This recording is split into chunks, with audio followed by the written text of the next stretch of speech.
Santhosh academy காவலர் மற்றும் ராணுவ பயிற்சி மையம் வரக்கூடிய எஸ்ஐ மற்றும் பிசி எக்ஸாம் நான் வந்து ஃபோக்கஸா படிச்சுட்டு இருக்கேன் சார் அப்படின்னு நினைக்கிறவங்க, ப்ரிப்பேர் பண்ணிட்டு இருக்கிறவங்க இந்த வீடியோ வந்து ஸ்கிப் பண்ணாம பாருங்க. ஸோ நம்மளுடைய இன்ஸ்டாகிராமை ஃபாலோ பண்ணீங்க, இது போல வீடியோக்கள் தொடர்ச்சியா வரும். அதே போல யூடியூப் சேனல் வந்தா நீங்க சப்ஸ்கிரைப் பண்ணி வச்சு பாருங்க. ரெகுலரா உங்களுக்கு வகுப்புகள் 6 to 10th ஃபிங்கர் டிப்ல பார்த்ததும் ஆன்சர் பண்ற அளவுக்கு வகுப்புகள் நடக்கும். சரியா? சரி, வகுப்புகள் நம்ம ஸ்டார்ட் பண்ணலாம். ஸோ ஆல்ரெடி நிறைய வீடியோஸ் போட்டிருப்போம், நீங்க போய் பாருங்க. இப்போ என்ன பார்க்க போறோம் அப்படின்னா, 6th செகண்ட் டேர்ம்ல 3rd lesson. Already first second நடத்திருப்பேன். இப்போ 3rd லெசன் பார்க்க போறோம். என்ன தெரியுமா? குடி தலைமையில் இருந்து பேரரசு வரை. ஓகே, குடி தலைமையில் இருந்து பேரரசு வரை அப்படின்ற இந்த டாபிக் நம்ம பார்க்க போறோம். ஸோ கற்றலின் நோக்கம் நம்ம வந்து பள்ளி புத்தகத்தை அடிப்படையாக கொண்டு நடத்துறதுனால ஸ்கூல் புக் ஃபாலோ பண்றதுனால வந்து ஒவ்வொரு கண்டென்ட் பாக்குறோம். ஓகே, அப்போ கற்றலின் நோக்கம் இந்த பாடத்தை கற்பதன் மூலமாக நீங்க என்ன கத்துக்க போறீங்க அப்படின்னா, ஜனபதம் என்றால் என்ன, மகா ஜனபதம் என்றால் எப்படி உருவாச்சு, அது என்னன்னு சொல்லிட்டு கத்துக்க போறோம். குடித்தலைமையில் இருந்து முடியாட்சி வளர்ச்சி, எப்படி ஒரு நார்மலா இருக்கக்கூடிய ஒரு குடிமக்கள் வரக்கூடிய அந்த பகுதி எப்படி ஒரு முடியாட்சியா வளர்ந்துச்சு. மௌரிய பேரரசினுடைய மகத்துவம், எப்படி மௌரிய பேரரசு கிரியேட் ஆச்சு, அவங்களுடைய திறன்கள் என்ன, நிர்வாகம் எப்படி இருந்துச்சு, சமூகம் எப்படி இருந்துச்சு, பொருளாதாரம் எப்படி இருந்துச்சு மௌரியர் காலத்துல, அசோகருடைய தர்ம கொள்கைகள் எப்படி இருந்துச்சு, மௌரிய பேரரசினுடைய வீழ்ச்சிக்கான காரணம். இதுதான் இந்த பாடத்துல பார்க்க போறோம். ஓகேவா? ஃபர்ஸ்ட் நம்ம அடி சொல்லியிருப்பேன் லாஸ்ட் லெசன்ல பார்த்தோம் அப்படின்னா, இந்த 6ஆம் நூற்றாண்டு மறுமலர்ச்சி, ஐ மீன் அறிவு மறுமலர்ச்சி சொல்லிட்டு ஒரு பாடம் வந்திருப்போம்.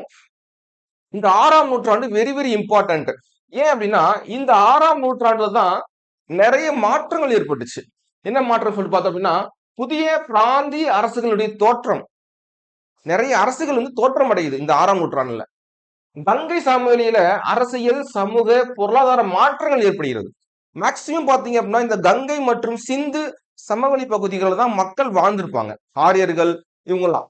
அப்போ அந்த லொகேஷன், அந்த மக்கள் வாழக்கூடிய மாற்றங்கள் ஏற்பட்டுச்சு இந்த 6ஆம் நூற்றாண்டுல. அறிவு மறுமலர்ச்சி, அறிவு மலர்ச்சி வளர்ச்சின்னு சொல்றாங்க. ஓகே, அறிவு மலர்ச்சி வளர்ச்சி, அறிவு எப்படி வளர்ச்சி அடையுது, அதுவும் இந்த 6ஆம் நூற்றாண்டுல ரொம்ப ஸ்பெஷலா சொல்றாங்க. காரணம் என்ன அப்படின்னா, இந்த மகாவீரர் கௌதம புத்தர், ஐ மீன் சமணம் பௌத்தம் வளர்ச்சி பெற்றது உருவான காலகட்டம் தான் இந்த 6ஆம் நூற்றாண்டு. அதனாலதான் அறிவு மறுமலர்ச்சி காலம் அப்படின்னு நம்ம இந்த 6ஆம் நூற்றாண்டை குறிக்கிறோம். ஓகேவா? அப்போ 6ஆம் நூற்றாண்டோட ஸ்பெஷலே இதுதான், இது நோட் பண்ணி வச்சுங்க. ஓகே, அடுத்து பார்த்தோம் அப்படின்னா, சமூக மாற்றத்தில் இருந்து இரும்பின் பயன், இரும்பின் பங்கு வெரி வெரி இம்பார்ட்டன்ட். இந்த லெசன்ல இந்த காலகட்டத்துல ரொம்பவும் ஸ்பெஷலா பார்க்கக்கூடியது என்னன்னா, அந்த இரும்பின் பயன்பாடு. இந்த இரும்பு தான் அவங்களுடைய வாழ்க்கையினுடைய மாற்றத்தை கொடுக்குதுன்னு சொல்றாங்க. அது எப்படி சொல்லிட்டு பார்த்தலாம். இரும்பின் பயன்பாடு முக்கிய மாற்றம் அடையுதுன்னு சொல்றாங்க. ஏன் அப்படின்னா, கங்கை சமவெளியில வளமான மண் இருந்துச்சு. அந்த மண்ணை பதப்படுத்த கூர்முனையை கொண்ட இரும்புகள் செய்யப்பட்டது. இரும்பு கண்டுபிடிச்சிருக்கிறாங்க. அந்த இரும்பின் பயனை பயன்படுத்தி அந்த விவசாயம் பண்றதுக்கான ஒரு ஒரு அந்த ஆயுதங்கள் செய்யறாங்க. இப்போ இரும்பு கருவிகள் செய்யறாங்க. அந்த இரும்பு கருவிகள் செய்யப்படுவதால் வேளாண்மை உற்பத்தி அதிகரிக்குது. புரியுதா? வளமான மண் இருக்கு, தண்ணி இருக்கு, விவசாயம் பண்றதுக்கான அடிப்படையான அந்த வேலைப்பாடு செய்வதற்கான அந்த இரும்பினுடைய பயன்பாடு தேவைப்படுது. கண்டுபிடிக்கிறாங்க, இரும்பு பயன்படுத்துறாங்க, அதன்படி வேளாண் உற்பத்தி அதிகரிக்குது. அதனால கைவினை பொருட்கள் உற்பத்தியும் வளர்ச்சி அடையுது. புரியுதா? அப்ப இரும்பின் பயன்பாடு பாருங்க, இரும்பினுடைய பயன்பாடு எவ்வளவு இம்பார்ட்டன்றது நீங்க இதுல இருந்து தெரிஞ்சுக்கலாம். ஓகே, அடுத்து இதன் மூலமாக தான், ஓகே, அப்ப சொல்றானா, இந்த இரும்பின் பயன்பாட்டின் மூலமாகத்தான் பொருளாதாரம் வளர்ச்சி அடையுது. எப்படி அடையுது? இப்போ பாருங்க, வேளாண் உபரி அதிகரிப்பு, வேளாண்னுடைய உற்பத்தி அதிகரிக்குது. உற்பத்தி அதிகரிக்கும் போது வருவாய் அதிகரிக்குது. வருவாய் அதிகரிக்கும் போது வணிகம், பரிமாற்ற மையங்கள் உருவாகிறது. அப்போ விவசாயத்தின் மூலமாகத்தான் ஒரு மனிதனுடைய ஒரு சமுதாயத்தினுடைய வளர்ச்சி அடையுது அப்படின்னு நீங்க புரிஞ்சுக்கணும். புரியுதா? ரைட். அப்ப வேளாண் உபரி அதிகரிக்கும் போது வணிகமும் பரிமாற்ற மையங்களும் அதிகரிக்குது. அதனால நகரங்கள் பெருநகரங்களாக தோற்றம் அடையுது. நல்லா புரிஞ்சுக்கணும் நீங்க. கங்கை சமவெளி பறந்து விரிஞ்சு இருக்கு. அதுல இரும்பின் பயனை வச்சு விவசாயம் செய்யறாங்க. விவசாயம் அதிகரிக்குது, உபரியும் அதிகமா கொள்முதல் பண்ணும்போது அதை வைத்துக்கொண்டு வணிகம் ஏற்படுது, வணிகத்தின் மூலமாக பரிமாற்றங்கள் ஏற்படுது, பரிமாற்றங்கள் மூலமாக நகரம் பெரு நகரங்களாக வளர்ச்சி அடையுது. பணம் வரும்பொழுது ஆட்டோமேட்டிக்கா டெவலப் ஆகும் இல்லையா, அது கான்செப்ட் தான்.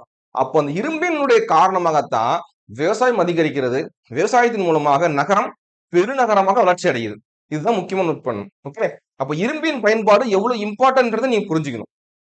இப்போ மகரத்தின் எழுச்சின்னு சொல்றாங்க இருக்கா, அப்ப மகரத்தின் எழுச்சி காரணம் என்ன அப்படின்னா இரும்பின் பயன்பாடு தான் மகரத்தினுடைய எழுச்சி அப்படின்னு சொல்றோம்.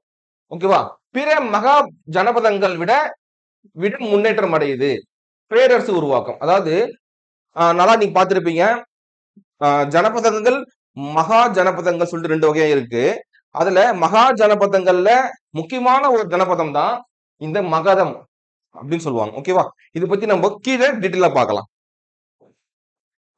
ஓகே, கனசங்கா, கன அதாவது எப்படி படிச்சிருப்போம், கனசங்கங்கள் அப்படின்னு படிச்சிருப்போம். ஆனா அதை எப்படி படிக்கணும்னா கன மற்றும் சங்கா, கனா மற்றும் சங்கான்னு சொல்லிட்டு தான் படிக்கணும்.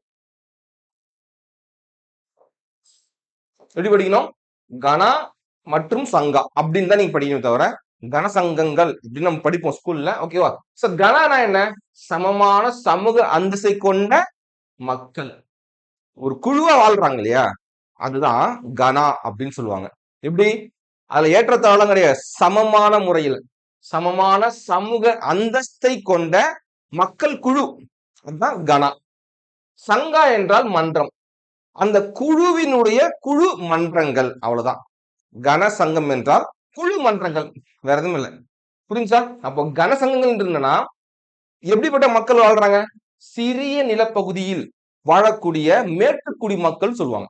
மேட்டுக்குடி மக்கள் ஆட்சி பகுதி தான் கனசங்கம், கனா சங்கா. புரிஞ்சா, சிறிய நிலப்பகுதியில் வாழக்கூடிய மேட்டுக்குடி மக்களுடைய ஆட்சி பகுதி, சமத்துவ மரபுகளை பின்பற்றக்கூடிய ஒரு மக்கள், அந்த மக்கள் வாழக்கூடிய இடத்துக்கு பேரு தான் கனா சங்கா. கனா என்பது என்ன, கனா என்பது சமூக அந்தஸ்தை கொண்ட மக்கள் கனா, சங்கா என்பது மன்றம். புரிஞ்சா, இதான் கனசங்கம் அப்படின்னு சொல்லுவாங்க. முடியாட்சினா என்ன, இந்த 2 பாயிண்ட் பாத்தீங்க அப்படின்னா பாக்ஸ்ல கொடுத்துருப்பாங்க ஸ்கூல் புக்ல, பள்ளி புத்தகத்துல அட்டை பாக்ஸ் பாயிண்டா இருக்கும். இது எக்ஸ்பிளேஷன் முடிஞ்சு. இப்போ முடியாட்சினா என்ன தெரியுமா, சிம்பிள், ஒரு அரசன் அரசி ஆட்சி செய்வதுதான் முடியாட்சி. எப்படி ஒரு ஆட்சினா ஒரே குடும்பம் நீண்ட கால ஆட்சி செய்யும், அதுதான் அரச வம்சம், அதுதான் அரச வம்சம் சொல்லுவாங்க. புரியுதா, ஒரே குடும்பம் தன் வாரிசு அடுத்த வாரிசு அவங்களுடைய வாரிசு இப்படியே போயிட்டு இருக்கும், அப்படி போயிட்டே இருக்கும். அரசனோ அரசியோ ஆள்வதை தான் முடியாட்சி அப்படின்னு நம்ம சொல்றோம். ஓகே, புரிஞ்சுதா, இது 2 பாக்ஸ் பாயிண்ட்பா. ஓகே, இப்ப என்ன பார்க்க போறோம் அப்படின்னா கனசங்கங்கள் மற்றும் முடியாட்சி அரசுகள். இப்போ கனசங்கம் இந்த எல்லாம் பாத்தீங்கன்னா இந்த 6ஆம் நூற்றாண்டில் 2 வகை அரசுகள் இருந்துச்சுன்னு சொல்றாங்க. ஒண்ணு என்ன அப்படின்னா கனசங்கங்கள், குழு ஆட்சி, நம்ம ஆட்சி சொன்னோம் இல்லையா, அந்த மேட்டுக்குடி மக்கள் வாழக்கூடிய அந்த ஒரு குழுக்கு பேரு தான் கனசங்கம், அதான் குழு ஆட்சின்னு சொல்லுவாங்க. அது ஒரு முறை இருந்துச்சு. இன்னொன்னு முடியாட்சி, மன்னர் ஆட்சி. ஐ மீன் ஒரு அரசனோ அரசியோ தன்னுடைய குடும்பத்தின் வாரிசை போட்டுக்கிட்டே வருவாங்க, அது முடியாட்சி. சொல்லுவாங்க மன்னர் ஆட்சி. அப்போ இந்த 6ஆம் நூற்றாண்டுல 2 வகையான ஆட்சி முறைகள் இருந்துச்சுன்னு சொல்றாங்க. ரைட்டா, இப்போ என்ன பண்ண போறோம் அப்படின்னா ஜனபதங்கள் மகா ஜனபதங்கள் அப்படின்னு சொல்லிட்டு பார்க்க போறோம்.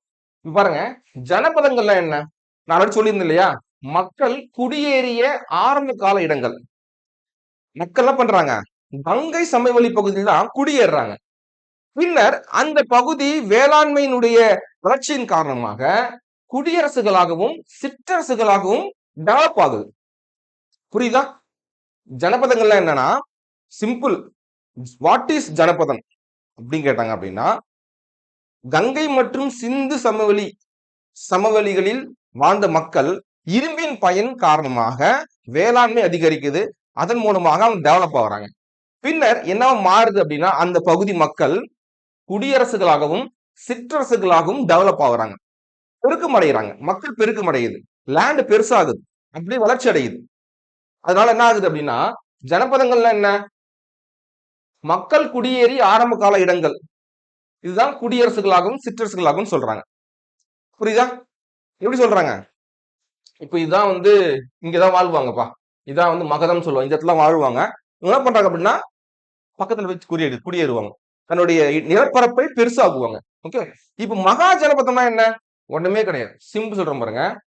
இரும்பின் பயன்பாடின் காரணமாக பரந்த மக்கள் வாழ்வு. இப்போ என்ன பண்றாங்க? மக்கள் இப்படி வாழ்ந்துட்டு இருக்கிறாங்க. இப்படி வாழ்ந்துட்டு இருக்கும் போது இரும்பின் பயனின் காரணமாக தன்னுடைய வாழ்க்கை முறையை பறந்து விரிக்கிறாங்க. இங்கிருந்து தன்னுடைய வாழ்வினுடைய அடுத்த கட்டத்துக்கு நோக்கி செல்றாங்க. அப்படி செல்லும் போது இடம் பெருசாகுது. அந்த இடம் மிகப்பெரிய ஒரு ஆட்சி பகுதியை மாறுது. அதைத்தான் ஜனபதங்கள் மகா ஜனபதங்களாக மாற்றம் அடையுது. இப்போ சிறிய பகுதி பெரிய பகுதியை டெவலப் ஆகுது. இப்போ அதுதான் ஜனபதங்கள் மகா ஜனபதங்களாக சேஞ்ச் ஆகிறதா இங்க குறிக்கிறாங்க. ஓகேவா? இப்போ 16 மகா ஜனபதங்கள் இருந்ததாக அறியப்படுகிறது. புரியுதா? 16 மகா ஜனபதங்கள் எல்லாமே காரணம் பார்த்தீங்கன்னா இரும்பின் பயன்பாடு தான். இரும்பினுடைய வளர்ச்சி, விவசாயத்தின் வேளாண்மையுடைய வளர்ச்சியின் காரணமாகத்தான் இந்த பரப்பளம் பெருசாகுது. பெருசாகும் போது மக்களுடைய வாழ்வை முறை மேம்படுது. அரசுகள் நகரங்கள் மாநகரங்களாக மாற்றம் அடையுது. புரியுதா? அப்போ 16 மகா ஜனபதங்கள் இருக்குதுன்னு சொல்றாங்க. எப்படி மாறுச்சுன்னு சொல்லலாம் பார்க்கலாம். இதுல ஸ்பெஷலா பார்க்கறது இந்த 6ஆம் நூற்றாண்டு. மறக்கவே மறக்காதீங்க, 6ஆம் நூற்றாண்டு வெரி வெரி இம்பார்ட்டன்ட். இந்த 6ஆம் நூற்றாண்டு தான் பாருங்க, சிந்து கங்கை சமவெளியில் மக்கள் வாழ்ந்து கொண்டிருக்கிறாங்க. அவங்களுடைய முக்கியமான இந்த வாழ்ந்து கொண்டிருக்கக்கூடிய மக்கள் முக்கியமான வேலை என்னன்னா, அவர்கள் நாடோடிகளாக தான் வாழ்றாங்க. புரிஞ்சா? சொல்ல புரியுங்க. எப்போ ஆரம்பத்துல 6ஆம் நூற்றாண்டுல சிந்து மற்றும் கங்கை சமவெளிகளில் நாடோடிகளாக வாழ்ந்த மக்கள் இரும்பின் பயனை அறிந்து வேளாண் சமூகமாக மாற்றம் அடைகிறாங்க. புரிஞ்சா? ஸ்பெஷல் இதுதான். ஓகே. சிந்து மற்றும் கங்கை சமவெளி மக்கள் வாழக்கூடிய மக்கள் இரும்பின் பயனை அறிந்து நாடோடிகளாக வாழ்ந்த மக்கள் வேளாண் சமூகமாக அப்கிரேட் ஆகுறாங்க. ஓகே. அப்போ இப்படி ஆகும்போது வேளாண் சமூகமாக மாறும்போது அங்க எத்தனை சமூகம் இருக்கிறதுன்னு கேட்டால் 16 மகா ஜனபதங்கள் இருக்குது. அப்ப 16 பார்த்தலாமா? இது கொஞ்சம் சொல்லிடலாம். ஓகேவா? அப்போ நாடோடிகளாக வாழ்ந்த மக்கள் வேளாண் சமூகமாக மாற்றம் அடைகிறாங்க. பிறகு என்ன பாருங்க, வணிகம், பரிமாற்றம் தொடக்கம், வலுவான மையப்படுத்தப்பட்ட ஆட்சி பகுதி தேவை. அப்போ டெவலப் ஆகுறாங்க. ஒரு சிறிய பகுதி நல்லா விவசாயத்தின் மூலமாக விவசாயமா மாறி அந்த ஆட்சி பகுதி மாற்றம் அடையுது. அந்த மாற்றத்தின் காரணமாக தான் ஜனபதங்கள் மகா ஜனபதங்களாக மாற்றம் அடையுது. ஓகேவா? வணிக பரிமாற்றம் நடக்குது. இது எல்லாமே காரணம் என்ன? விவசாயம், வேளாண் முறை வருவதனாலதான் இந்த வணிக பரிமாற்றம் தொடக்கம் ஆரம்பிக்க சொல்றாங்க. வலுவான மையப்படுத்தப்பட்ட ஒரு ஆட்சி பகுதி தேவை அப்படின்னு சூழ்நிலையின் போதுதான் இந்த ஜனபதங்கள் மகா ஜனபதங்களாக மாற்றம் அடையுது. ஓகேவா? ஓகே. இப்போ 16 மகா ஜனபதங்கள் சொல்லிட்டு பார்த்தலாம். ஃபர்ஸ்ட் என்ன? அங்கம், மகதம், வஜ்ஜி, காசி, மல்லம், குரு, கோசலம், அவந்தி, சேதி, வத்சம், பாஞ்சாலம், மத்ஸ்யம், சூரசேனம், அஸ்மகம், காந்தாரம்,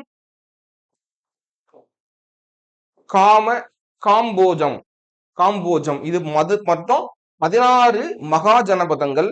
இதுல முக்கியமான ஒரு 4 ஜனபதங்கள் வெரி வெரி இம்பார்ட்டன்ட். ஒண்ணு என்ன அப்படின்னா மகதம். இந்த மகதம் எங்க இருக்கு? பீகார்ல, தற்பொழுது இருக்கக்கூடிய பீகார். செகண்ட் அவந்தி, உஜ்ஜயினியில இருக்கு. கோசலம் கிழக்கு உத்தரப்பிரதேசத்துல இருக்கு. வத்சம் கோசாம்பி, அதாவது அலகாபாத்ல அருகே இருக்கிறது. இவற்றுல இந்த 4ல மகதம் தான் ஒரு பேரரசா உருவாகுது. ஜனபதம் அப்படியே 16 மகா ஜனபதங்களா கிரியேட் ஆச்சு. அந்த 16 மகா ஜனபதங்கள்ல 4 மகா ஜனபதம் வெரி வெரி இம்பார்ட்டன்ட். இந்த 4ல மகதம் தான் என்ன ஆகுது? பேரரசா கன்வெர்ட் ஆகுது. புரியுதா? சிம் சொல்ல போனா ஜனபதம், மகா ஜனபதம், பேரரசு. அப்போ ஒரு சிறிய பகுதி பெருசா மாறுது, அது இன்னும் பெருசா மாறுது. அதுதான் பேரரசு. பேரரசினுடைய மீனிங் என்ன தெரியுமா? மிகப்பெரிய பரப்பளவை கொண்டு ஆட்சி பகுதி கொண்டு இருக்கக்கூடியதான் பேரரசு, வேற எதுவுமே கிடையாது. ரைட்டா? ரைட். மகதத்தின் எழுச்சிக்கான காரணம். ஓகே, நல்லா பாருங்க. கங்கை சமவெளியில் வாழ்ந்திருக்கிறாங்க. சமவெளிகள் என்றாலே அங்க வளமான நில அமைப்பு இருக்கும். அப்போ வளமான நில அமைப்பு இருக்கும் பொழுது அதிகமான வேளாண் விளைச்சல் இருக்கும். அப்படி வேளாண் விளைச்சல் இருக்கும்போது அங்க என்ன கிடைக்கும்? நிலையான வருமானம் அரசுக்கு கிடைக்கும். அந்த அரசு அந்த வருமானத்தை என்ன பண்ணுவாங்க, என்ன பண்ணுவாங்கன்றத நம்ம கீழே பார்க்கலாம். புரியுதா? அப்போ கங்கை சமவெளியில, சமவெளி என்றாலே ஒரு வளமான மண். அந்த வளமான நிலத்தில் விவசாயம் மேற்கொள்றாங்க. விவசாயத்தின் மூலமாக அதிகமான விளைச்சல் ஏற்படுது. அந்த விளைச்சலின் காரணமாக நிலையான வருமானம் அரசுக்கு கிடைக்குது. ஓகேவா? அப்போ இந்த கங்கை சமவெளியில அடர்ந்த காடுகள் காணப்படுது. அந்த காடுகள் என்ன கிடைக்குதா? மர வளம் கிடைக்குது, யானைகள் கிடைக்குதாம். அவங்களோட ஆட்சிக்காக யானை படை இருக்கு இல்லையா, அது போல. இது போல இந்த கங்கை சமவெளி அவங்களுக்கு அவ்வளவு ஹெல்ப் பண்ணுது. ஓகேவா? இயற்கை வளங்கள். அப்படி இயற்கை வளம் சொல்லிட்டு பார்த்தோம் அப்படின்னா, இரும்பு ஆயுத உற்பத்திக்கு பயன்படுத்துறாங்க. வணிக வளர்ச்சியில பார்க்கும்போது மக்கள் இடப்பெயர்ச்சி வெரி வெரி இம்பார்ட்டன்ட். மக்கள் இடப்பெயர்ச்சியின் காரணமாக நகரமயமாதல் வளர்ச்சி அடையுது. மக்கள் என்ன பண்றாங்க? தன்னுடைய வளர்ச்சியை மேம்படுத்திக் கொள்ள அருகில் குடியேறாங்க. வேற வேற இடத்துல போய் குடியேறும் போது அந்த பகுதி மிகப்பெரிய ஒரு பகுதியா மாறுது. சிம்பிள் சொல்ல போனா, இதுதான் வந்து இப்ப இந்தியா அப்படின்னா, இங்கதான் மகத பேரரசு இருந்துச்சு. ஓகேவா? மகத பேரரசு. அப்ப மகதம் என்பது நான் என்ன சொல்லியிருந்தேன், மகதம் என்பது பீகார். சோ பீகார் எங்க இருக்கு? இந்த இடத்துல இருக்கு. பீகார், பாட்னா. ஓகே, புரிஞ்சா? இதுதான் மகதம் சொல்லுவாங்க. ஓகேவா? அடுத்து மகதத்தை ஆண்ட அரச வம்சங்கள் வெரி வெரி இம்பார்ட்டன்ட். நம்ம இது வரைக்கும் பார்த்தது எல்லாமே அந்த அரசு எப்படி தோன்றுச்சுன்னு தான் பார்த்தோம். இப்போ அந்த 16 மகா ஜனபதத்துல 4 இம்பார்ட்டன்ட் சொன்னேன். அந்த 4ல 1 தான் பேரரசா கன்வெர்ட் ஆச்சுன்னு சொன்னேன். அந்த ஒரு பேரரசுல 4 பேர் 4 தலைமுறைகள் ஆட்சி செஞ்சிருக்கிறாங்க. அந்த 4 என்ன சொல்லிட்டு பார்த்தலாம். ஃபர்ஸ்ட் ஹரியங்கா வம்சம், சிசுநாக வம்சம், நந்த வம்சம், மௌரிய வம்சம். இதுல 4மே சிம்பிளா முடிஞ்சு போயிடும். பெருசா பார்க்கக்கூடியது என்னன்னா மௌரிய பேரரசு. ஓகே, மௌரிய வம்சம் தான் பெருசா பார்ப்போம். ஃபர்ஸ்ட் என்ன? ஹரியங்கா வம்சம். ஓகே, சோ ஹரியங்கா வம்சத்தினுடைய வளர்ச்சி எப்படி இருக்குன்னு சொல்லி பார்த்தலாம். அந்த ஹரியங்கா வம்சத்தினுடைய முதல் மன்னர் யாருன்னா பிம்பிசாரர் காலத்துல தான் இந்த ஆட்சி தொடங்குச்சுன்னு சொல்றாங்க. மகதத்துல முதல் அரசாக ஹரியங்க வம்சம். தலைவர் யாரு? அரசர் யாரு?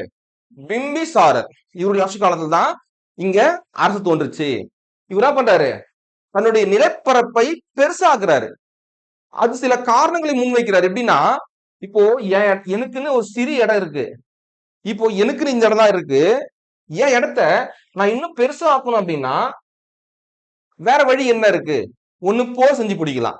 போர் செய்து அந்த இடத்தை அபகரிக்கலாம். இன்னொரு வழி இருக்குல்ல, சிம்பிளா திருமணம், படையெடுப்பு மற்றும் திருமண உறவு மூலமாக. ஒண்ணு படையெடுப்பின் மூலமாக சில பகுதிகளை ஆக்குபைட் பண்றாரு. இன்னொன்னு பாத்தீங்கன்னா ஸ்பெஷலா திருமண உறவு, திருமணத்தின் மூலமாக ஒரு பெண்ணை திருமணம் செய்து கொண்டு அந்த பகுதியை தன்னுடைய ஆட்சி பகுதிகளாக அறிவித்துக் கொள்கிறது. இப்படி என்ன பண்றாரு? தன்னுடைய நிலப்பரப்பை பெருசாக்கி கொண்டே போறார். யாரு? பிம்பிசாரர். கேள்வி எப்படி வரும் தெரியுமா? படையெடுப்பு மற்றும் திருமண உறவுகள் மூலமாக தன்னுடைய நிலப்பரப்பை பெரிதாக்கி கொண்ட அரசர் யாரு? யாருன்னா பிம்பிசாரர். ஓகேவா?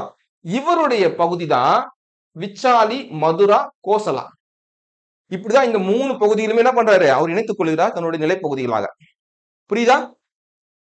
தன்னுடைய நிலப்பகுதிகளாக எப்படி ஏத்துக்கிறார் அவரு? படையெடுப்பின் மூலமாகவும் திருமண உறவுகள் மூலமாகவும் விச்சாலி, மதுரா, கோசலா போன்ற பகுதிகளை இணைத்து தன்னுடைய நிலப்பரப்பை பெருசா மாத்துறாரு. ஓகேவா? இவருக்கு பிறகு ஆட்சியாளர்கள் பார்க்கலாம். ஃபர்ஸ்ட் பிம்பிசாரர். இதுதான் வந்து ஸ்டார்ட் பண்ண சொன்னீங்க. இவர் மகன் தான் யாருன்னா அஜதா சத்ரு. இவருடைய மகன். இவர் யார் அப்படின்னா புத்தர் 6ஆம் நூற்றாண்டுல வாழ்ந்தார். அந்த நூற்றாண்டுல வாழ்ந்த சமகாலத்தவர், புத்தருடைய சமகாலத்தில் வாழ்ந்தவர் தான் இந்த அஜதா சத்ரு. இவர் என்ன பண்றாரு அப்படின்னா ராஜ கிரகத்தில் முதல் பௌத்த மாநாட்டை ஏற்படுத்துறார். புரியுது?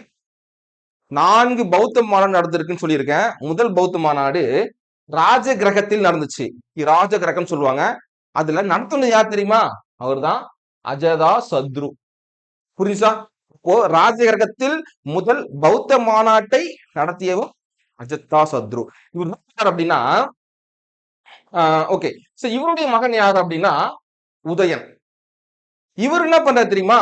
இவரு ராஜகிரகம் இங்க இருக்கக்கூடிய தலைநகரை பாடலிபுத்திரத்துக்கு மாத்தலான்னு அடித்தளமிட்டவர் யார் என்றால் உதயன். இதுல நல்லா புரிஞ்சுங்க, 3 பேர் வராங்க. Okay, listen. 3 அரசர்கள் வராங்க. இந்த ஹரியங்க வம்சத்துல 3 பேர் வராங்க. யாரு? பிம்பிசாரர், இவருடைய மகன் தான் அஜதா சத்ரு. இவரு புத்தருடைய சமகாலத்தவர். அந்த புத்தர் பௌத்தம் தான், சரியா? அப்போ பௌத்த மாநாடு, முதல் பௌத்த மாநாட்டை ராஜகிரகத்தில் நடத்தியவர் யார் என்றால் அஜதா சத்ரு. இவருடைய மகன் யார் என்றால் உதயன். ஓகேவா? அப்போ இந்த ஹரியங்க வம்சத்தினுடைய தலைநகர் என்ன தெரியுமா? ராஜகிரகம். இங்கதான் அவரு மாநாடு நடத்துறாரு. இவர் என்ன பண்றாரு தெரியுமா? இந்த ராஜகிரகத்திலிருந்து பாடலிபுத்திரத்திற்கு தலைநகரை மாற்றம் செய்யணும் அப்படின்னு அடித்தளம் இடுறாரு. மாத்தல. புரிஞ்சுக்கணும் நீங்க. அடித்தளம் இடுறாரு, மாத்தல. ஒரு யார் தெரியுமா? வேற வம்சம். இதோட இவங்க கதை முடிஞ்சு போச்சு. இது இந்த ஹரியங்க வம்சம் முடிஞ்சு போச்சு. இவர் ட்ரை பண்றாரு, அடித்தளம் இடுறாரு. பாடலிபுத்திரத்துக்கு ராஜகிரகத்தில் இருந்து பாடலிபுத்திரத்திற்கு தன்னோட தலைநகரை மாற்றணும் அப்படின்னு அடித்தளமிட்டவர் இவர் உதயன். ஆனா செஞ்சு காட்டினவர் வேற ஒருத்தர். இப்போ சிசுநாக வம்சம், 2வது வம்சம் என்ன பண்ற பாருங்க. ஹரியங்க வம்சத்திற்கு பிறகு ஆட்சிக்கு வந்தவங்க யாருன்னா இந்த சிசுநாக வம்சம். யார் ஆட்சி தலைவர் அப்படின்னா காலகோசா அவர் பேரு. இவர் என்ன பண்ண தெரியுமா? இவர் பண்ண அந்த விஷயம், இந்த உதயன் பண்ணார் இல்லையா, பாடலிபுத்திரத்திற்கு தலைநகரை மாத்தணும்னு அடித்தளமிட்டாரு. அதை செய்தவர் யார் என்றால் இந்த காலகோசா. என்ன பண்ற பாருங்க, தலைநகரை ராஜகிரகத்தில் இருந்து பாடலிபுத்திரத்துக்கு மாற்றம் செய்யறாரு. பிறகு வைசாலியில 2வது பௌத்த மாநாட்டையும் கண்டக்ட் பண்றாரு. 4 பௌத்த மாநாட்டுல 2 பௌத்த மாநாடு. 1 ராஜகிரகத்தில் முதல் பௌத்த மாநாடு செஞ்சவர் யாரு? அஜதா சத்ரு. வைசாலில 2nd பௌத்த மாநாடு நடத்தினவர் யாரு? காலகோசா. அவ்வளவுதான். இதுல இந்த சிசுநாக வம்சம் முடிஞ்சு போச்சு. 3rd நந்த வம்சம்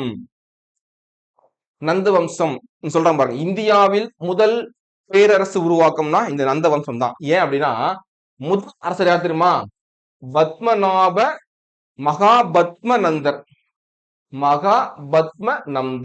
நந்தர். இவருக்கு 8 பசங்க. ஓகேவா?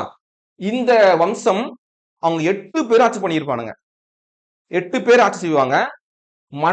இவரு சேர்த்து அப்பா மகன் 8 பேர், மொத்தம் 9 பேர் ஆச்சா? இப்போ 9 நந்த அரசர்கள். எப்படி அழைப்பாங்க தெரியுமா? நவ நந்தர்கள் அழைப்பாங்க. நவ நந்தர்கள் யாருடைய ஆட்சி காலம் அப்படின்னா நந்த வம்சம். புரிஞ்சா? இவங்க இந்த மகத்தை ஆட்சி செய்த 3வது வம்சம் நந்த வம்சம். மகாபத்ம நந்தர். இந்த நந்தர் மகன்கள் 8 பேரு, மொத்தம் சேர்த்தா 9 பேரு. அதான் நவ நந்தர்கள், 9 நந்த அரசர்கள் அப்படின்னு சொல்லுவாங்க. இதுல கடைசி அரசர் தான் யாருன்னா தனநந்தர். ஓகேவா? தனநந்தர். இவரை ஜெயிச்சார் தெரியுமா? இந்த தனநந்தரை சந்திரகுப்த மௌரியர் வெற்றி பெற்றார். தனநந்தரை தோற்கடிச்சவர் யாரு? சந்திரகுப்த மௌரியர். தோற்கடிச்சிட்டு இந்த சந்திரகுப்த மௌரியர் என்ன பண்றாரு தெரியுமா? அடுத்த ஆட்சியை அங்க நிறுவுறார். அதான் மௌரிய பேரரசு. ஓகே, இங்க பேர் இருக்க மௌரியர் இருக்கா? அப்போ சந்திரகுப்த மௌரிய பேரரசை நிறுவியவர் இவர் தான் மகதத்துல. புரிஞ்சா? இது புரிஞ்சிருக்கும். இது பாக்ஸ் பாயிண்ட். ஒண்ணுமே இல்ல ராஜா. நாலந்தா பல்கலைக்கழகம் பண்டைய மகதத்தில் இருந்த பௌத்த மடாலயங்கள் என்றால் கல்வி நிலையங்கள் சொல்லிட்டு அர்த்தம். ஓகேவா? குப்தர் காலத்துல முக்கிய கல்வி மையமாக திகழ்ந்தது இந்த நாலந்தா பல்கலைக்கழகம். அதாவது பொருள் என்ன? வற்றாத அறிவை அளிப்பவர். அல அந்தா அப்படின்னு சொல்லிட்டு வரும். புரியுதுங்களா? அப்போ வற்றாத அறிவை அளிப்பவர் யார் என்றால் இந்த நாலந்த பல்கலைக்கழகத்துக்கு சொல்லுவாங்க. புரியுதா? இவருடைய காலத்துல தான், ஐ மீன் குப்தர் காலத்துல தான் இது முக்கியமா வளர்ச்சி பெற்றுச்சு. பண்டைய மகத்துல இது மகத்துல இருந்த ஒரு ஒரு கல்வி நிறுவனம். ஞாபகம் வச்சுங்க. இப்போ நம்ம 3 நிமிஷம் பார்த்தாச்சு. இப்போ யார பார்க்க போறோம்? மௌரிய பேரரசு. ஓகே, சோ மௌரிய பேரரசு பத்தி பார்க்க போறோம். ஓகே, சான்றுகள் பார்க்கலாம். இப்போ மௌரிய பேரரசுக்கான ப்ரூஃப் என்ன பார்க்க போறோம். அதாவது ஒரு வரலாற்று செய்திகள் பார்க்கிறோம் அப்படின்னா சான்றுகள் வெரி இம்பார்ட்டன்ட் இல்லையா? இந்த சான்றுகள் வெரி இம்பார்ட்டன்ட். மௌரிய பேரரசு பத்தி குறிக்கக்கூடிய விஷயங்கள் எல்லாமே. ஃபர்ஸ்ட் என்ன? இப்போ தொல்லியல் சான்று. தொல்லியல் சான்றுக்கு முத்திரை பதித்த நாணயங்கள். இவங்கன்னு ஸ்பெஷலா சில முத்திரைகள் பதிக்கப்பட்ட நாணயங்கள் பயன்படுத்தி இருக்கிறாங்க. அது கிடைச்சிருக்கு. இது ஒரு சான்றா பயன்படுத்துறாங்க. இன்னொன்னு கல்வெட்டுக்கள். மௌரிய பேரரசுல முக்கியமான பர்சன் யார் என்றால் அசோகர். அசோகருடைய கல்வெட்டுகள் கல்வெட்டு பேராணைகள். அவர் கிட்டத்தட்ட ஒரு 33 பேராணைகளை பதிச்சிருக்காரு. அதுல அதுவும் ஒரு ப்ரூஃபா எடுத்துக்கிறாங்க.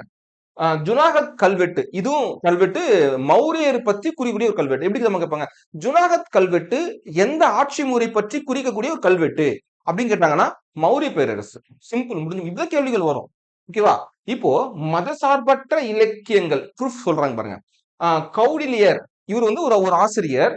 இவருடைய அர்த்த சாஸ்திரம் என்ற நூல், விசாகத்தர் முத்ரா ராட்சசம் என்ற ஒரு நூல், மாமூலருடைய அகநானூறு, இதெல்லாம் மதச்சார்பற்ற இலக்கியங்கள்ல மௌரிய பேரரசை பற்றி குறிப்புகள் இருக்கு. இப்ப மதம் சார்ந்த நூல்கள் என்ன? மத சார்ந்த நூல்கள் பார்த்தோம் அப்படின்னா 3 சொல்றாங்க. சமண நூல்கள், பௌத்த நூல்கள், புராணங்கள், இதெல்லாமே மௌரிய பேரரசை பற்றி குறிப்புகள் கொடுத்திருக்கு. அதே போல வெளிநாட்டு சான்றுகள் பார்த்தோம் அப்படின்னா தீபவம்சம், மகாவம்சம், இண்டிகா. இது ரொம்ப ஸ்பெஷல். பார்த்தீங்கன்னா இண்டிகா ரொம்ப ரொம்ப முக்கியமான கருத்துக்களை, முக்கியமான பாயிண்ட்ஸை மௌரிய பேரரசு பற்றிய குறிப்புகளை கொடுத்திருக்கு இந்த இந்தியா என்ற நூல். சரியா? இதுதான் சான்றுகள். ஓகே, ரைட்டா பார்த்தாச்சா? இப்போ போயிடலாம் நேரா. மெகஸ்தனிஸ். இப்போ இந்தியான்னு சொன்ன இல்லையா? ஓகே, இண்டிகா. ஓகே, இந்த இண்டிகா என்ற நூலினுடைய ஆசிரியர் யாரு? மெகஸ்தனிஸ். ஓகே, இவர் யாரு அப்படின்னா கிரேக்க தூதுவர் செலுக்கஸ் நிக்கேட்டரின் பிரதிநிதியாக இந்தியா வராரு. சந்திரகுப்தர மௌரியன் அரசவையில் இருந்தவர் தான் இந்த மெகஸ்தனிஸ். இவருடைய நூல், இவரு 14 ஆண்டுகள் இந்தியாவில் இருந்தவர். இவர் எழுதிய நூல் தான் இண்டிகா. இது மௌரிய பேரரசின் முக்கிய சான்றாக விளங்குது. பாருங்க, ரொம்ப ரொம்ப ரொம்ப இம்பார்ட்டன்ட். லிசன். புரிஞ்சா? ரொம்ப ரொம்ப ரொம்ப இம்பார்ட்டன்ட் இந்த பாயிண்ட். மெகஸ்தனிஸ் அவர் யாரு? கிரேக்க தூதுவர், செலுக்கஸ் நிக்கேட்டனுடைய பிரதிநிதியாக வந்தவர், சந்திரகுப்தர மௌரிய அரசவையில் இடம்பெற்றவர், 14 ஆண்டுகள் இந்தியாவில் இருந்தவர். இவருடைய நூல் இண்டிகா. இந்த நூல் தான் மௌரிய பேரரசின் முக்கிய சான்று அப்படின்னு சொல்றாங்க. நோட் பண்ணி வச்சுங்க, முக்கியமான பாயிண்ட். அடுத்து மௌரிய பேரரசு முக்கிய தகவல்கள் பார்க்கலாம். இதுதான் இந்தியாவின் முதல் பேரரசு. First point. தலைநகர் பாடலிபுத்திரம், தற்போது பாட்னா. Second point. ஆட்சி முறை முடியாட்சி. முடியாட்சினா என்ன? அவங்களுக்குள்ளே ஒரே குடும்பம் ஆட்சி செய்து கொண்டு வரக்கூடியதான் முடியாட்சி. காலம் என்ன? கிமு 322 இருந்து 187 காலம். ஓகேவா? இது முக்கியமான குறிப்பு. முக்கிய அரசர்கள் யாருன்னு பார்த்தலாமா? முக்கிய அரசர்கள் யார் தெரியுமா? சந்திரகுப்தர் மௌரியர், பிந்துசாரர், அசோகர். இது பிந்து சாரர். ஓகேவா? இது பிந்து சாரர். ஓகே, ஞாபகம் வச்சுங்க. இவருடைய மகன் அசோகர். Okay, right. இந்த மௌரிய வம்சத்துல மௌரிய வம்சத்தின் தலைநகர் பாடலிபுத்திரம். இந்த பாடலிபுத்திரம் தலைநகர் எவ்வளவு ஒரு மிக பெருசுன்றது பாருங்க. இந்த பாடலிபுத்திரத்துல 64 நுழைவாயில் இருக்கான். 64 என்ட்ரன்ஸ், 570 கண்காணிப்பு கோபுரங்கள் இருக்கு.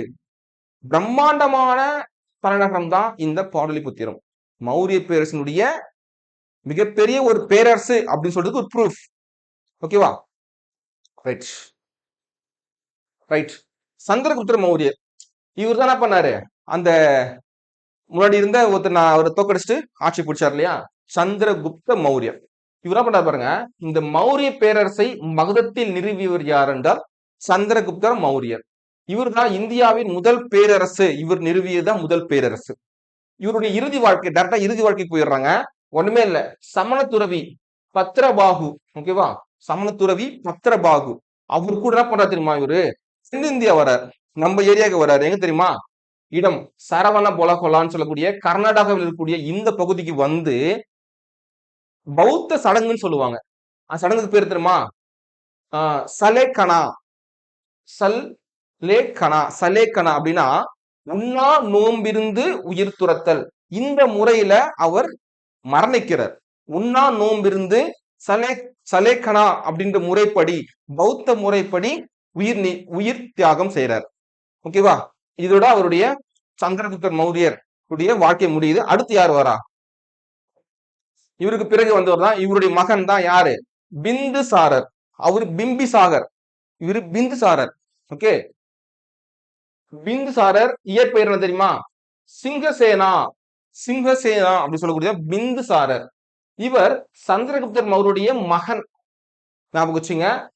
கிரேக்க பெயர் தெரியுமா? இவருக்கு ஒரு கிரேக்க பெயர், ஒரு ஒரு அடைமொழி மாதிரி கொடுக்குறாங்க.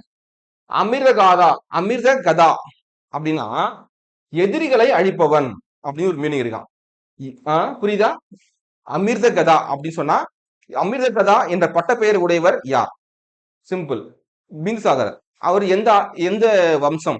மௌரிய வம்சம். முடிஞ்சு போச்சு. அவருடைய அப்பா பேர் என்ன? சந்திரகுப்த மௌரியர். ஓகே, நெக்ஸ்ட் பார்க்கலாம். இந்தியாவில் பெரும்பகுதிக்கு இதனுடைய ஆட்சியை விரிவுபடுத்துறாரு யாரு? பிந்துசாரர். ஓகேவா? இவருடைய மகன் பிந்துசாரருடைய மகன் தான் அசோகர். இவருடைய மகனை உஜ்ஜயினி உஜ்ஜயினி என்ற பகுதிக்கு ஆளுநரா நியமிக்கிறாரு அவங்க அப்பா பிந்துசாரர். பின்னர் அசோகர் அரசரானார். புரியுதா? இது முக்கியமான பாயிண்ட், நோட் பண்ணி வச்சுங்க. ரைட்டா? அடுத்த பாயிண்ட், அசோகர் பத்தி பார்க்கலாம். அசோகர் மிக புகழ்பெற்ற மௌரிய பேரரசர். பாருங்க, அவர் சொல்றா பாருங்க, இதுக்கு பட்டம் கொடுக்குறாங்க தேவனாம் பிரியர். அப்படின்னா கடவுளுக்கு பிரியமானவர் அப்படின்னு சொல்லி மீனிங். இதுக்கு ஒரு பட்ட பெயர் அவர் கொடுத்தாங்க இல்லையா? எதிரிகளை அழிப்பவர். அது மாதிரி இவரு பிரியமானவர் அப்படின்னு சொல்றாங்க. ஓகேவா? இவருடைய காலம் என்ன பாத்துடலாம். இவருடைய முக்கியமான பாயிண்ட் என்ன? கலிங்க போர். இந்த கலிங்க போர் எப்ப நடைபெறுது? கிமு 261 நடைபெறுதான் இந்த கலிங்க போர். இந்த கலிங்கம் கைப்பற்றப்பட்டது. அந்த போரின் பயங்கரத்தை, அந்த போரினுடைய பயங்கரத்தை அவருடைய அசோகருடைய 13வது கல்வெட்டுல பதிச்சிருக்காராம். கல்வெட்டுக்கள்ல பதிச்சிருக்காராம். இந்த போரின் எவ்வளவு ஒரு கொடூரமான ஒரு போரா இருந்திருக்கும் அது வந்து அப்படி விவரிச்சு எழுதியிருக்காராம். புரியுதா? அப்ப கலிங்க போரை செய்து கலிங்கத்தை வென்றவர் யாரு? அசோகர். கலிங்க போரின் பயங்கரத்தை பற்றி குறிப்பிட்ட கல்வெட்டினுடைய எத்தனாவது கல்வெட்டில் குறிப்பிட்டிருக்காருன்னா 13வது கல்வெட்டில் குறிப்பிட்டிருக்காரு. ஓகேவா? சரி, கலிங்க போருக்கு பிறகு அவர் மனம் மாற்றம் அடையுது. போர் வேண்டாம் அப்படி, இதுக்கப்புறம் ஒரு அமைதியான முறையில் ஆட்சி செய்ய சொல்லிடுறாரு. ஓகேவா? அப்போ சந்த அசோகர்ல இருந்து தம்ம அரசராக மாற்றம் அடைகிறார். சந்த அரசர் என்றால் அப்படின்னா கொடிய அசோகர். கொடிய அசோகர் அப்படின்னு சொல்லுவாங்க. அந்த கொடிய அசோகர்ல இருந்து நீதி நெறி, தம்மம்னா தர்மம், நீதி நெறி அசோகர் அப்படின்னு கன்னட மாறுறாரு. அப்போ அந்த மாற்றம் அடைய காரணமாக இந்த போர் என்ன? கலிங்க போர். ஓகேவா? கலிங்க போருக்கு பின் பௌத்தம் ஏற்றார், பௌத்தத்துக்கு மாறிடுறார். ஓகேவா? பௌத்தத்துக்கு மாறினதுக்கு அப்புறம் பாருங்க அவருடைய மாற்றங்கள். அந்த பௌத்த கொள்கையை வந்து பரப்புறாரு, உலகம் முழுக்க பரப்புறாரு. பௌத்த கொள்கையை உலகம் முழுக்க பரப்புறாரு. தர்ம யாத்திரிகர்கள் மேற்கொள்றாரு. தர்ம யாத்திரிகர்னா ஊர் ஊரா போயிட்டு நாடு நாடுகளா சென்று பௌத்தத்தை பற்றி குறிப்புகள் சொல்றாரு, பௌத்தத்தை பரப்புறாரு. தர்மம், மனிதாபிமானம், அனைத்து மதங்களின் சாரம் அப்படின்னு சொல்றாரு. இந்த மனிதாபிமானம் தான் அனைத்து மதங்களுக்கும் ஒரு அடிப்படை அப்படின்னு சொன்னவர் யாரு? அசோகர். அது மட்டும் இல்லாம சந்த அரசர் டு தம்மஸ் சொல்லியாச்சு. கலிங்க போருக்கு பின் பௌத்தத்தை ஏற்றுறாரு. தர்மத்தை பரப்ப என்ன பண்ண தெரியுமா? தர்ம யாத்திரைகள் மேற்கொள்றாரு, இந்த கொள்கைகளை பரப்புறாரு. அது மட்டும் இல்லாம 2வது தூண் கல்வெட்டுல தர்மத்தினுடைய விளக்கத்தையும் அவர் குறிச்சிருக்கிறார். அவர் வந்து கிட்ட 33 கல்வெட்டுகள் இருக்கு. 33 கல்வெட்டுகள் மாதிரி இருக்கும். அதுல ஒவ்வொன்றையும் ஒண்ணு சிறப்பு சொல்லி இருப்பாரு. அதுல 2வது கல்வெட்டுல இந்த தர்மத்தின் விளக்கத்தையும் குறித்திருக்கிறார். தர்மம் என்ன? மனிதாபிமானம், அனைத்து மதங்களுக்கும் சாரம்சம் அப்படின்னு சொல்றாரு. ஓகேவா? அது மட்டும் இல்லாம என்ன பண்ண பாருங்க, அசோகர் வலியுறுத்திய மதிப்புகள் என்ன? இரக்கம், அறக்கொடை, தூய்மை, மனிதாபி, புனிதத்தன்மை, சுய கட்டுப்பாடு, உண்மை உடையமை, மூத்தோர், ஆசிரியர், பெற்றோர்களுக்கு மரியாதை. இது ரொம்ப ரொம்ப ஃபாலோ பண்ணணும் அப்படின்னு அவர் கட்டளை விதிக்கிறார். ஓகேவா? அடுத்து பௌத்தத்தை அவர் நான் சொல்லியிருந்தேன். இவர் வந்து பௌத்தத்தை ரொம்ப பரப்புனார் உலகம் முழுக்க. எப்படின்னா மகன் மகிந்தா, மகள் சங்கமித்ரா 2 பேரும் இலங்கைக்கு அனுப்புறாரு. போயிட்டு பௌத்தத்தை பரப்ப சொல்றாரு. அது மட்டும் இல்லாம சமய பரப்பாளர்கள், இந்த பௌத்தத்தை பரப்புவதற்கு வாலண்டியர்ஸ்லாம் இருப்பாங்க இல்லையா, சமய பரப்பாளர்களை நியமிச்சு மேற்கு ஆசியா, எகிப்து, கிழக்கு ஐரோப்பா போன்ற நாடுகளுக்கும் அனுப்பி பௌத்தத்தை விரிவுபடுத்துறார். ஓகேவா? தன்னுடைய நிர்வாகத்துல தர்ம மகா மாந்திரியர்கள் நியமிக்கிறார். அவங்க பணி என்ன தெரியுமா? பௌத்தத்தை பரப்புறது தான். தன்னுடைய நிர்வாகத்திலேயே பௌத்தத்தை பரப்புவதற்காக அதிகாரிகளை நியமித்தவர் யார் என்றால் அசோகர். மௌரிய பேரரசு முழுக்க பௌத்தத்தை பரப்புறது தான் உங்களுடைய பணி. அந்த பேர் என்ன? தர்ம மகா மாந்திரியர்கள். மகா மாந்திரியர்கள், தர்ம மகா மாந்திரியர்கள் அவங்க பேர். ஓகே. அது மட்டும் இல்லாம இவரு 3வது பௌத்த மாநாட்டை பாடலிபுத்திரத்துல நடத்துறாரு. புரியுதா? ஃபர்ஸ்ட் என்ன? ராஜகிருக்கம், செகண்ட் ஒன் வைசாலி, 3வது பாடலிபுத்திரம் அசோகர் நடத்துறது. 3வது மாநாடு இது, பௌத்த மாநாடு. ஓகேவா? ரைட். நான் சொல்லியிருந்தேன் இவர் வந்து அசோகர் வந்து 33 கல்வெட்டுகள் எழுதியிருக்கிறாரு. அதுல 2வது மற்றும் 13வது பாறை கல்வெட்டுகள்ல சில நம்மளுடைய தென்னிந்திய அரசர்களுடைய பெயர்களும் குறிப்பிட்டிருக்கு. கேரள புத்திரர்கள், ஐ மீன் சேரர்கள், அவங்கதான். பாண்டியர்கள், சோழர்கள், சத்திய புத்திரர்கள், இவங்களை பற்றிய குறிப்புகளும் எழுதி வச்சிருக்கிறாராம். இவங்களை பற்றியும் சில கண்டென்ட் எங்க எழுதியிருக்கிறாராம்? 2 மற்றும் 13வது கல்வெட்டுகள்ல குறிப்பு எழுதியிருக்கிறாரு. ஞாபகம் வச்சுங்க, முக்கியமான பாயிண்ட். ரைட். அடுத்து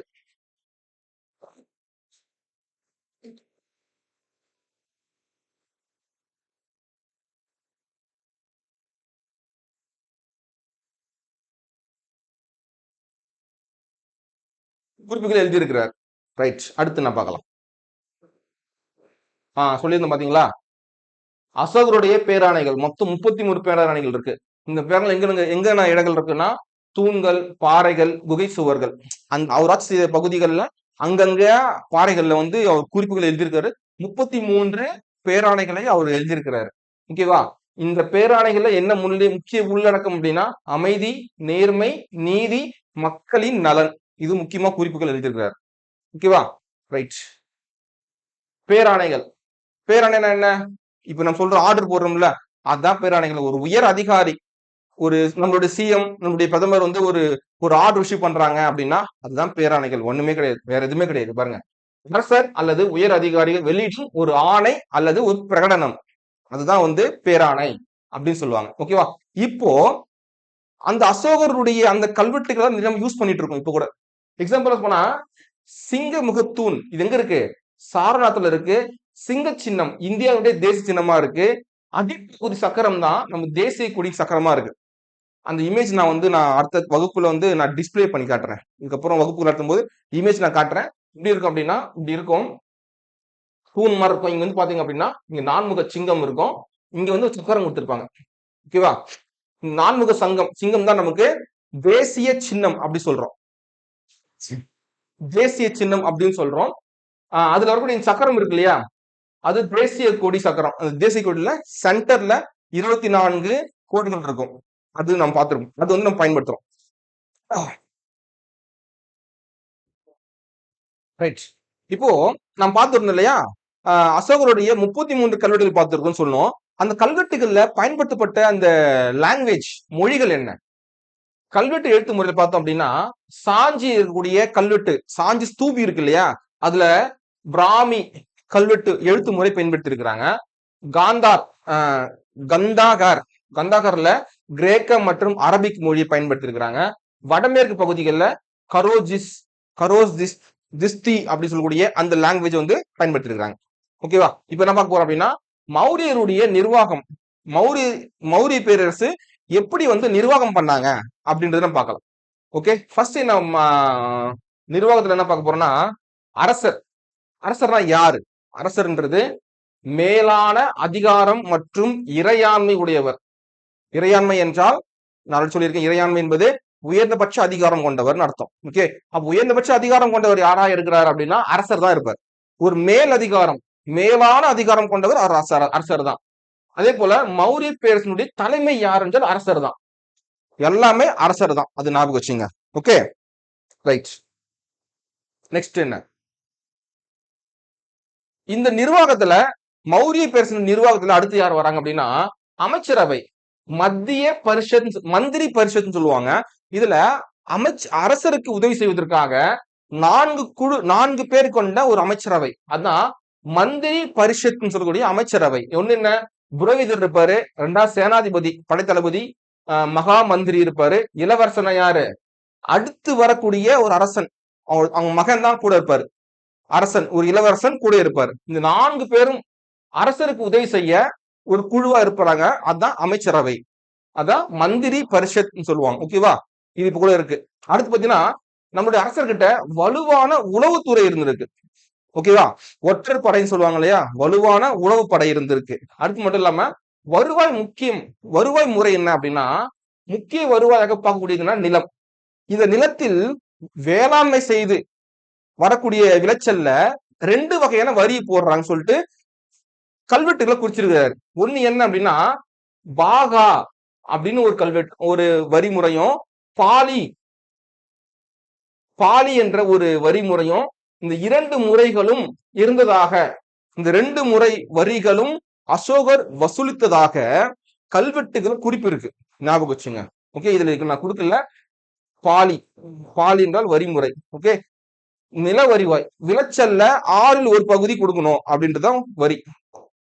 ஓகேவா, கூடுதல் வரி என்ன அப்படின்னா கூடுதலாக அரசுக்கு காடுகள் இருந்தும், சுரங்கங்கள் இருந்தும், உப்புகள் மூலமாகவும், நீர்ப்பாசனங்கள் மூலமாகவும் அரசுக்கு கூடுதல் வருவாய் கிடைக்குது.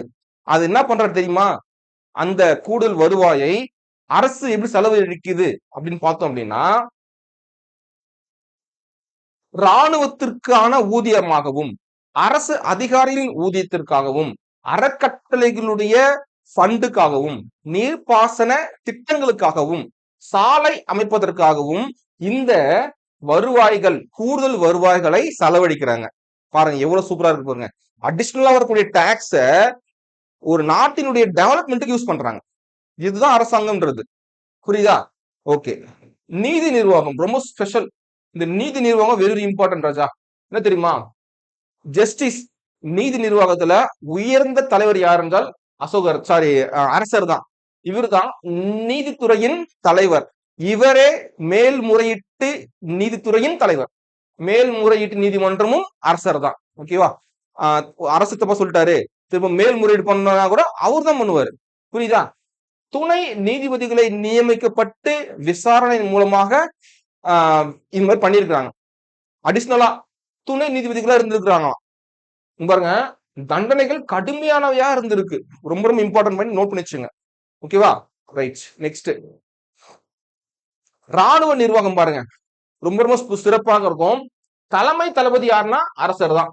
ராணுவத்திற்கு தலைமை தளபதி யாரு, அரசர். இவர் என்ன பண்றாரு, 30 உறுப்பினர்கள், 30 உறுப்பினர்களை கொண்ட இந்த 30ஐ 5 பிரிக்கிறாரு. பிரிச்சு 6 டீமா இருக்கு, 6 குழுவா இருக்கு, 6 குழுவா கிரியேட் பண்றாரு. அந்த 6 குழுவுக்கும் 6 துறைகளை கொடுக்கிறாரு.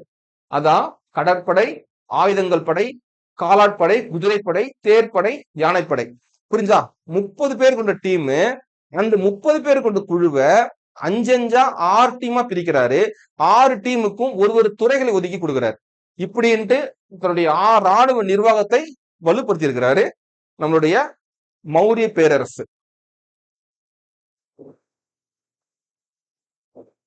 அடுத்து பாத்தீங்கன்னா நகராட்சி நிர்வாகம் இருந்திருக்கு அப்பவே. இந்த நகராட்சி நிர்வாகத்துல அதே சேம் பாயிண்ட் படி 30 உறுப்பினர்கள் கொண்ட 5 டீமா, 5 பேரா 6 குழுக்கள் நியமிக்கிறாரு. அந்த குழுக்களுக்கு உதவி செய்வதற்காக நகர நிர்வாகம் அப்படின்னா நகரிகா அப்படின்னு ஒரு அதிகாரி, இந்த அதிகாரிக்கு உதவி செய்ய உதவி அதிகாரிகள் யார் தெரியுமா? ஸ்தானிகா கோபா. ஸ்தானிகா கோபா யார்னா மௌரிய பேரரசில் நிர்வாக உதவிக்காக இருந்த அதிகாரிகளுடைய பெயர்கள் ஞாபகம் வச்சுங்க. சரியா? ஓகே. நீர் பாசன சான்று. ஓகேவா? மௌரிய பேரரசுல நீர் பாசன சான்றுகள் சொல்லக்கூடிய கல்வெட்டுகள் ஜுனாகத் கிர்னார் கல்வெட்டு சுதர்சன ஏரி அமைக்கப்பட்டது சொல்லுது. ஆனா ஆரம்பத்துல இந்த சுதர்சன ஏரி இந்த சந்திரகுப்த மௌரிய தான் ஆரம்பிக்கிறாரு. ஆனா அது பினிஷ் பண்றவர் யாருன்னா அசோகர் காலத்துல தான் அது பினிஷ் ஆகுது அந்த நீர்ப்பாசன ஏரி. ஓகேவா? நீர்ப்பாசன சான்றுன்னு சொல்றாங்க. இப்போ நீர்ப்பாசனத்துக்கு எவ்வளவு இம்பார்ட்டன்ட் கொடுத்திருக்காங்க பாருங்க. ஓகே. அடுத்து நாணயங்கள். நான் சொல்லியிருந்தேன் ஆரம்பத்துல நாணயம் மூலமாகவும் சொல்லியிருந்தேன் இல்லையா? இங்க பாருங்க எப்படி நாணயம் யூஸ் பண்றா சொல்லிட்டு பாருங்களேன். வணிகத்தில் பணம் பயன்படுத்தப்படவில்லை. முக்கியமான பாயிண்ட். இவங்க நோட்டா கொடுக்கல, காயின்ஸா கொடுக்குறாங்க பாருங்க. அரசு பணியாளர்களுக்கு ஊதியம் பணமாக வழங்கியது. வணிகத்துக்கு பணம் கொடுக்கல, பணம் பயன்படுத்தவில்லை. ஆனால் அரசு பணியாளர்களுக்கு பணம் கொடுத்திருக்கிறாங்க, ஊதியமாக பணம் வழங்கியது இந்த மௌரிய பேரரசு. இந்த எக்ஸாம்பிள் சொல்ல போனா வெள்ளி நாணயம் பணமா கொடுக்குறாங்க. மயில், மலை, பிறை சந்திர வடிவம், அதாவது எப்படின்னா இப்படி இப்படி இருக்கும். மலை, மயில், இந்த அச்சிடப்பட்ட காயின்ஸ் அவங்க யூஸ் பண்றாங்க. செப்பு நாணயத்தை சொல்றாங்கன்னா மசாகாஸ் அப்படின்னு சொல்லுவாங்க. செப்பு நாணயங்களை மசாகாஸ் அப்படின்னு சொல்லுவாங்க. ஓகேவா? ரைட். மசாகாஸ் இதெல்லாம் வந்து அரசு பணம். இதெல்லாம் அரசுனுடைய பணம். அரசு இதெல்லாம் அரசாங்கத்தினுடைய முக்கியமான நாணயங்கள், அரசு நாணயங்கள் அப்படின்னு சொல்லுவாங்க. ஓகேவா? ரைட். அடுத்து என்ன? வணிகம். வணிகம் எப்படி இருக்கு பாருங்க. வணிகம் பார்த்தோம் அப்படின்னா அவங்க அந்த காலகட்டத்திலேயே கிரேக்கம், மலேயா, இலங்கை, பர்மா போன்ற நாடுகளுடன் வணிகம் செஞ்சிருக்கிறாங்க. ஓகேவா? அது முக்கியமா பார்த்தோம் அப்படின்னா துணி உற்பத்தி லோக்கல்லையே, ஐ மீன் அந்த மகத பேரரசு சொல்லக்கூடிய அந்த மௌரிய பேரரசனுடைய சுற்று வட்டாரத்திலேயே காசி, வங்காளம், காமரூபா சொல்லக்கூடிய அஸ்ஸாம், மதுரை தமிழகத்துல இங்க என்ன பண்ணிருக்காங்க? துணி உற்பத்தி செஞ்சிருக்கிறாங்க மௌரிய பேரரசு. ஓகேவா? இதெல்லாம் நோட் பண்ணி வச்சுங்க முக்கியமான பாயிண்ட்ஸ். முக்கியமான ஏற்றுமதி பொருட்கள் பார்க்கலாமா? ஏற்றுமதி பொருள் என்ன? நறுமண பொருட்கள், முத்துக்கள், வைரங்கள், பருத்தி துணி, தந்த பொருட்கள், சங்கு, சிப்பி. இறக்குமதி செய்யப்பட்ட பொருட்கள் தெரியுமா? குதிரை, தங்கம், கண்ணாடி பொருட்கள், பட்டு, லினன் அப்படி சொல்லுவாங்க. இதெல்லாம் வந்து இறக்குமதி பண்ணியிருக்கிறாங்கப்பா. இதெல்லாம் முக்கியமான பாயிண்ட்ஸ் நோட் பண்ணி வச்சுங்க. அடுத்து உங்களுடைய கட்டடக்கலை கலையினுடைய விஷயம், அதாவது யஷன் யஷ்கான் சொல்லுவாங்க. ஓகேவா? ரைட். அதாவது கலை வகைகள் பார்த்தோம்னா உள்ளூர் கலைக்கு பேர் என்ன? உருவ சிலைகளை வடித்தல். அதான் யஷன் அப்படின்னு சொல்லுவாங்க. அப்படின்னா யஷன்னா உருவ சிலைகள். இதே ஒரு அரச கலைகள் பார்த்தோம் அப்படின்னா அரண்மனைகள்ல செய்யறது, பொது கட்டடங்கள், ஒற்றைக்கல் தூண், பாறை குடைவரை கட்டடங்கள், ஸ்தூபிகள். ஓகேவா? இதெல்லாம் வந்து அரசு கலைகள் அப்படின்னு சொல்லுவாங்க. ஓகே. உள்ளூர் கலை, அரசு கலை, ரெண்டு கலைகள் இருக்கு. இதுல யஷன் இருக்குல்ல, பாருங்க. யஷன் அப்படின்னா நீர், வளம், மரங்கள், காடு தொடர்புடைய கடவுள். கடவுளுடைய இந்த யஷன்றது கடவுள். இந்த யஷனுடைய பெண் வடிவம் தான் யஷி. பெண் வடிவம் தான் யஷி. பெண் வடிவம். இது வந்து ஆண், இது பெண் அப்படின்னு வச்சுக்கலாம். ஓகேவா? அடுத்து பார்த்தோம் அப்படின்னா சாரநாத் ஒற்றைக்கல் தூண். இந்த சிகரம் சொல்லுவாங்க, தர்ம சக்கரம். இந்த சாரநாத் ஒற்றைக்கல் தூண்ல இருக்கக்கூடிய அந்த சிங்கத்தை தான் நம்ம பயன்படுத்தி கொண்டு வருகிறோம். அந்த சக்கரத்தையும் நம்ம பயன்படுத்தி கொண்டு வருகிறோம். இது ஞாபகம் வச்சுங்க. ஸ்தூபினா என்ன? ஸ்தூபி என்பது புத்தருடைய எச்சங்கள் மீது, உடம்பினுடைய எச்சங்கள் மீது கட்டப்பட்டுள்ள ஒரு கல்லறை, ஒரு ஒரு ஒரு இடம், ஒரு பிளேஸ். ஓகே பாருங்க. செங்கல் கல் கட்டிடங்கள் அரைக்கோள குவிமாட வடிவத்துல இருக்கும். மையத்துல என்ன இருக்கும்? புத்தருடைய எச்சங்கள். புத்தருடைய எச்சங்கள், ஐ மீன் உடம்புல ஏதாவது ஒரு பொருள் அங்க இருக்கும். இறந்து போயிட்டாரு இல்லையா? அந்த அந்த எலும்பு மேல மிகப்பெரிய ஒரு ஸ்தூபி கட்டி வச்சிருப்பாங்க. அதுதான் ஸ்தூபின்னு சொல்லிட்டு மீனிங். ஓகேவா? இப்போ முக்கியமான பயணம் தெரியுமா? பாறை குடைவரை கோயிலினுடைய தொடக்கம் மௌரிய பேரரசு தான் சொல்றாங்க. ஒரு பாறையை துளையிட்டு அதுக்குள்ள கோயில் மாதிரி கட்டியிருப்பாங்க. அதான் பாறை குடைவரை கோயில் கலையின் தொடக்கம். எக்ஸாம்பிளா நாகார்ஜுனா பராபர் குன்றுகள் நீங்க போய் பாத்தீங்க அப்படின்னா அங்க புத்த கையாவனுடைய வடப்புறத்துல இருக்குமா பல குகைகள் காணப்படுகிறான். குகைனா எப்படி இருக்கும்? ஒரு பாறையை குகை போன்று செஞ்சிருப்பாங்க. குகை உள்ள போற மாதிரி அந்த பாறையை குடைந்து உள்ள செஞ்சிருப்பாங்க. அதான் பாறை குடைவரை கோயில் அப்படின்னு சொல்லுவாங்க. ஓகேவா? பராபர்ல 3 குகைகள் காணப்படுதாம்பா. அசோகருடைய அர்ப்பணிப்புகள் கல்வெட்டுக்களாக அந்த குகையில செதுக்கி வச்சிருக்கிறதா சொல்றாங்க. அது யாருக்காக அமைக்கப்பட்ட இன்ஃபர்மேஷனும் அதுல இருக்கு அப்படின்னு சொல்றாங்க. ஓகேவா? சரி முடிஞ்சிச்சு. இன்னும் கொஞ்சம் தான். ஓகேவா? அடுத்து பார்த்தோம் அப்படின்னா நான் அப்படி சொன்னதுதான் நாகார்ஜுனா கொண்டா குகைகள். இங்க 3 குகைகள் இருக்கு. தசரத மௌரியர் இவர் யாருன்னா அசோகருடைய பேரன். இந்த தசரத மௌரியர் பற்றியும் குறிப்புகள் இருக்கா அந்த குகையில. புரிஞ்சுக்கணும்.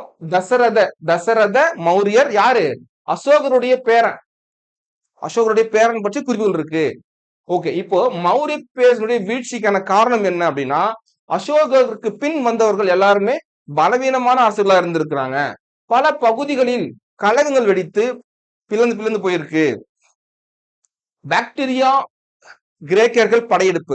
பாக்டீரியா அப்படின்றது ஒரு வகையான கிரேக்கர்கள் அவங்களுடைய படையெடுப்பின் காரணமாகவும் மௌரிய பேரரசு வீழ்ச்சி அடைந்திருக்கு அப்படின்னு சொல்றாங்க. சோ இறுதி நிகழ்வா என்ன நடக்குது அப்படின்னா கடைசி பேரரசர் யார் அப்படின்னா பிருகாத்ரா அப்படி சொல்லுவாங்க. ஓகே, பிருகத்ரா. ஓகே, பிருகத்ரா இவர்தான். இவருடைய தளபதி பேர் என்ன தெரியுமா? புஷ்யமித்ர சுங்கர். இந்த புஷ்யமித்ர சுங்கர் வந்து தளபதி யாருக்கு? மௌரிய பேரரசின் கடைசி அரசருடைய தளபதியின் பெயர் தான் புஷ்யமித்ரர். இவரு இந்த அரசரை போட்டு தள்ளிட்டு ஆட்சியை இவர் கைப்பற்றிடுவார். இவருக்கு பின்பு வரக்கூடிய அரசுக்கு பேர் தெரியுமா? சுங்க வம்சம். ஓகேவா? புஷ்யமித்ர சுங்கர். இவருக்கு பிறகு நிறுவப்பட்டதுதான் சுங்க வம்சம். ஓகேவா? பிருகத்ரா இவர் கடைசி அரசர். இவருடைய தளபதி தான் புஷ்யமித்ர சுங்கர். இவர் சாகடிச்சிருவாரு அரசரை.